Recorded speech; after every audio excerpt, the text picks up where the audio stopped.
What kind of a peace do we seek? Not merely peace for Americans, but peace for all men and women. Not merely peace in our time, peace in all time. The flash, apparently official, President Kennedy died The deep state hates American presidents who advocate for world peace. Most Americans are tired of conspiracy theories about the JFK assassination. Due to a recent release of official files from the FBI, we now know one of them is true.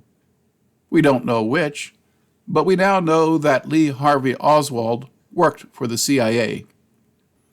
Evidence previously documented that he didn't fire a gun that day since there was no gunpowder residue on his body. There are a lot more documents still withheld, as explained by Andrew Napolitano. In my last conversation with President Trump in the White House, he called me a lot. And this is after January 6th, so it's 2 weeks before, or a week before he's leaving office. He wanted to run past me the names of people he was going to pardon and sentences he was going to commute. He wanted my opinion on them. Some of them I knew.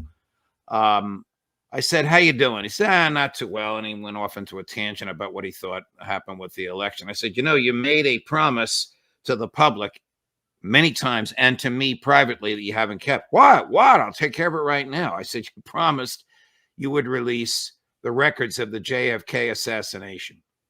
He said to me, "Judge, if they showed you what they showed me, you wouldn't have released it either." And I said, "Who's they and what did they show you?" And then he said, "Judge, someday when we're on the phone," and then he raised his voice, "and there aren't 15 people listening to the phone call," back to a normal voice, "I'll tell you." Oh, my God. I mean, this makes it sound even worse. Who are they? Probably somebody in the intelligence community. What did they show him? JFK's brains blown out? This is it. It was said by one person that after the Kennedy assassination, there has been no president. They have only been factotums of the system since. There was always doubt that Lee Harvey Oswald was a crazy loner who decided to kill President John Kennedy. Our media mostly ignored the recent JFK assassination files release that show he worked for the CIA. Oswald was stationed at Naval Air Station Atsugi, Japan, which is also the CIA's primary base in Asia. We are told that he left the Marines, defected to the Soviet Union, and bragged to the press that he provided them top-secret information. The Soviets were suspicious, so gave Oswald a factory job in a remote city where he had no access to provide intelligence. After a few years, Oswald was allowed to return home with a green card for his new Russian wife. He was never arrested for treason and found jobs with companies connected with the U.S. government. This made no sense until a recent file release showed that Oswald worked for the CIA, as former CIA analyst Larry Johnson explains. We learn out of these documents that James Jesus Angleton set up a program called Operation Redcap in the late 50s. Operation Redcap was looking for young guys in the U.S. military who could be used as bait, could be sent to the Soviet Union as ostensible defectors, and be used to try to infiltrate the GRU and the KGB. Gee, guess who one of those young guys was that was part of Operation Redcap? Guy named Lee Harvey Oswald. So up to this point, the entire Warren Commission effort to portray Oswald as some lone nut, some lone gunman with no ties whatsoever to the CIA, heavily tied to the CIA. In fact, unfortunately, in Philip's book, all they had was the word that there had been a 201 file created at CIA with respect to Oswald, implying that the agency was following him because they suspected he was involved with nefarious activity. Now we know, no. Oswald was an asset of the CIA And that was one of the things the CIA has been struggling for years to cover up and prevent from becoming public. Soon after Oswald's arrest, he attempted to call John Hurt, a retired U.S. Army counterintelligence officer in North Carolina. Hurt never answered, but it is clear that Oswald expected the CIA would secretly provide him with an attorney. This is why, in both press conferences, he oddly called for someone to provide him legal representation. News clips show Oswald was calm but confused about the media attention and expected legal help would soon allow his freedom. He was stunned when told that he'd been charged with killing President Kennedy. Oswald, did you shoot the president? I didn't shoot anybody, sir. I haven't been told what I'm here for. You have a lawyer? No, sir, I don't. I'd like some legal representation. These police officers have not allowed me to have any. I don't know what this is all about. I positively know nothing about this situation here. I would like to have legal representation.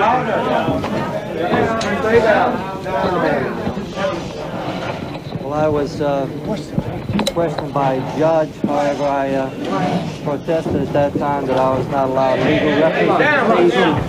But during that very short and sweet hearing, I really don't know what the situation is about. Nobody has told me anything except that I'm accused of murdering a policeman.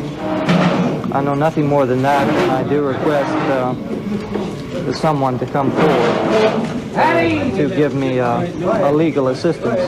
Did you kill the president? No, I've not been charged with that. In fact, nobody has said that to me yet. The first thing I heard about it was when the newspaper reporters in the hall asked me that question. You have been. Nobody said what? Sir? You have been. Nobody said what? Okay, we can't hear you, man. Okay. What did you do in Russia?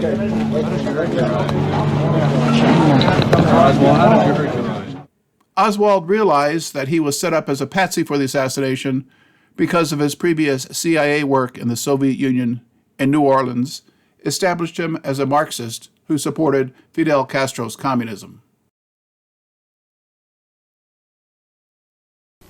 Although he once actually turned in his American passport in Moscow, it's not known whether he actually became a Russian citizen. His wife is known to be Russian-born. They most recently lived in a rooming house in Dallas. Again, he was arrested in New Orleans last August after he got into a fight while distributing material for the Fair Play for Cuba Committee. Here is the interview he gave at that time to station WDSU-TV in New Orleans. No, sir, I am not a communist, and I think that the red herring and so forth is rather ridiculous to toss into this conversation. Then are you a Marxist? Well, I have studied Marxist philosophy, yes, sir, and also other philosophers. But are you a Marxist? I think you did admit on an earlier radio interview that you consider yourself a Marxist. Oh, I would very definitely say that I am a Marxist. That is correct. But that does not mean, however, that I'm a communist. What is the difference between the two? Well, there's a great deal of difference. Several American parties in several countries are based on Marxism, such as Ghana. Certain countries have characteristics of a socialist system, such as Great Britain with its socialized medicine. These, then, are the differences between an outright communist country and countries which adhere to leftist or Marxist principles. In your work with the Fair Play for Cuba Committee, what are you advocating?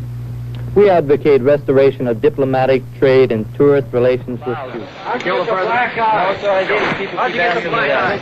Sir? You shoot the president? I work in that building. Were you in the building at the time? Naturally, if I work in that building, yes, sir. Back up, man. Did you shoot the president? No, they're taking me in because of the fact that I lived in the Soviet Union. I'm just a patsy. The CIA had planned to blame Oswald for the Kennedy assassination. They knew that if arrested, he would quickly blow his cover and talk about CIA ties, so must be killed. This was botched the day Kennedy was killed, but Oswald was arrested for the killing of Dallas police officer J.D. Tippit. We are told that Tippit somehow encountered Oswald and was shot. We later learned that Tippit was a secret soldier for high-level officials in the Dallas Police Department who worked with the CIA. See the documentary linked in the description. Tippit was sent to kill Oswald while arresting him. Oswald had been instructed to meet his CIA controller, David Atlee Phillips, shown here with co-conspirator, former CIA Director Allen Dulles, who had recently been fired by President Kennedy. Oswald was told to meet Phillips at that theater, but Phillips never showed because he sent hitmen there to kill Oswald. Covert allies in the Dallas Police Department sent Officer Tippit in uniform, while the mob sent one of their men. It is unclear exactly what occurred, but somehow Tippit was shot and killed. Senior members of the Dallas police waited outside as a backup for Tippit and arrested Oswald as he left the theater because there were too many witnesses to shoot him. There are lots of great YouTube videos about the JFK assassination, and several focus on innocent Lee Harvey Oswald. One is linked in the description. They cover many other oddities, like the lack of fingerprints on the rifle we are told Oswald used, and the one shown to the press by police was a slightly different model than the rifle shown to the Warren Commission. The most interesting video is a 3-hour interview with mob hitman James Files in 2003, who provided a very detailed account. The interview exploded on YouTube for a few weeks in 2003 until it was pulled as it disappeared from the internet, meaning a powerful group scoured the internet to ensure all copies were removed. Last year, this interview reappeared and is linked in the description. After an FBI tip, longtime Kennedy assassination investigator Joe West had found James Files serving time for the attempted murder of an Illinois police officer.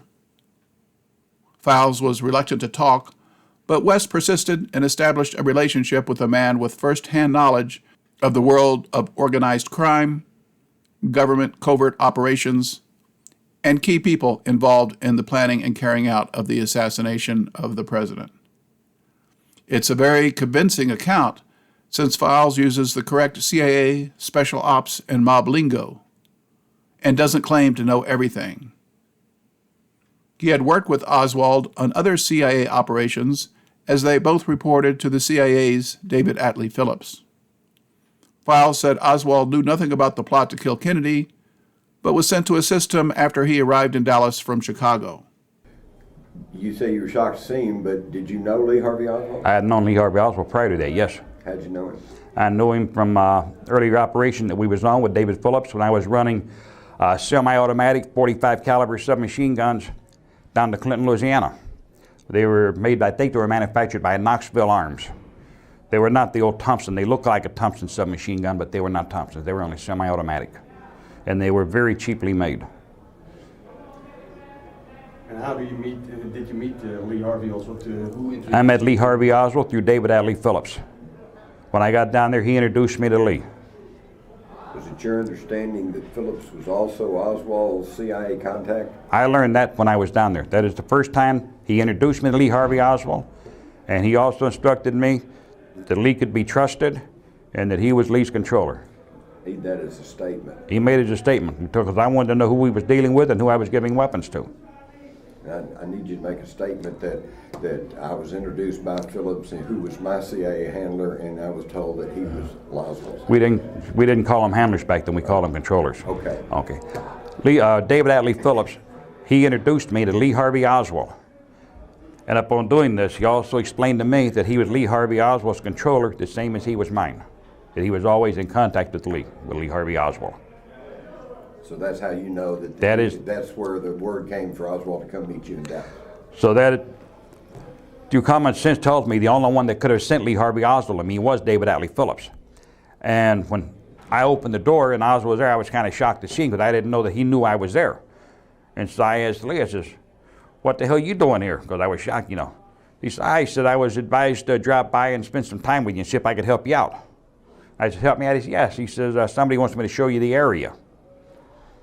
And I said, "Okay." He said, "Come on in." So he come on in, so we sat down and we talked, and I said, "I'll be with you in a few minutes." James Files later learned that Oswald was to be the patsy for killing Kennedy and needed to be silenced before he started talking about the CIA, but that took a few days. The party that killed J.D. Tippit, they wasn't there to kill J.D. Tippit. They had parked a little ways from Oswald's boarding house. They went down there to kill Oswald. They wanted to kill Oswald. They didn't want to make a big spectacle out of it. They wanted to silence him at that point of the game, before anybody can get to him. But I guess, I don't know if Lee got spooked or whatever it was, but then he went to the theater. And he knew where he was going when he left there, because he was supposed to meet the controller there, which is David Atlee Phillips. He was the one that's supposed to be at the theater, as far as I understand. How do you know? Because I knew that's where he was supposed to be. I knew Lee Harvey Oswald was going to go meet him. Start over. Just Okay. saying, it was my understanding that he was to meet his handler, David Atlee. And my understanding was Lee Harvey Oswald, when this is over, that he was going to be in contact with David Atlee Phillips. I did not know that David Phillips was going to be at the theater, but I knew Oswald was going to go meet him. My understanding was, with Lee, that he was going to meet his controller, which was David Phillips, who was my controller. He was going to meet him. I didn't know that it was going to be at the theater. I have no knowledge of that at that point. But if Lee Harvey Oswald ran to a theater, that had to be where the meeting was going to take place. Lee must have left this house early, or for whatever reason, I don't really know. But the party that went there didn't find Lee there. And when he started to leave, he was stopped by the police. This is when he shot Tibbet. What transpired there, I can't tell you who saw this guy there. I can't tell you whether he ran. I can't tell you whether he walked. I don't know. All I understand is this. A party that I know that come by my motel room told me he had to burn a cop. The cop he burned was J.D. Tibbet. It was the only cop killed in Dallas that day, so it had to be the one that he burned. There is Lee Oswald. He's been shot. He's been shot. Lee Oswald has been shot.